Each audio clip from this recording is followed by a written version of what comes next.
স্পেনের হাতে থামল আর্জেন্টিনা। অতিরিক্ত সময়ের গোলে 2026 বিশ্বকাপ চ্যাম্পিয়ন স্পেন ফুটবল বিশ্বকাপ 2026-এর মহারণে নাটকীয় এক ফাইনালে আর্জেন্টিনাকে 1-0 গোলে হারিয়ে বিশ্ব চ্যাম্পিয়ন হয়েছে স্পেন। অতিরিক্ত সময় পর্যন্ত গড়ানো উত্তেজনাপূর্ণ ম্যাচে নির্ণায়ক গোল করে স্পেনকে শিরোপা এনে দেন ফেরান তোরেস।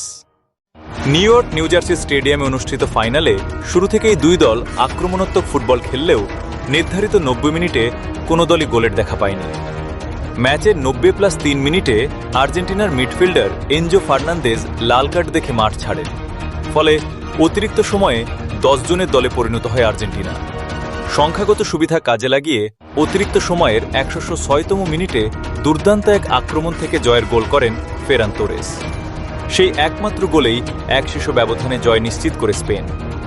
শেষ মুহূর্ত পর্যন্ত লিওনেল মেসিদের চেষ্টা অব্যাহত থাকলেও স্পেনের রক্ষণভাগ এবং গোলরক্ষক কোনো সুযোগ দেয়নি। শেষ বাঁশি বাজতেই ভোজতেই উল্লাসে ফেটে পড়েন স্পেনের খেলোয়াড় ও সমর্থকেরা।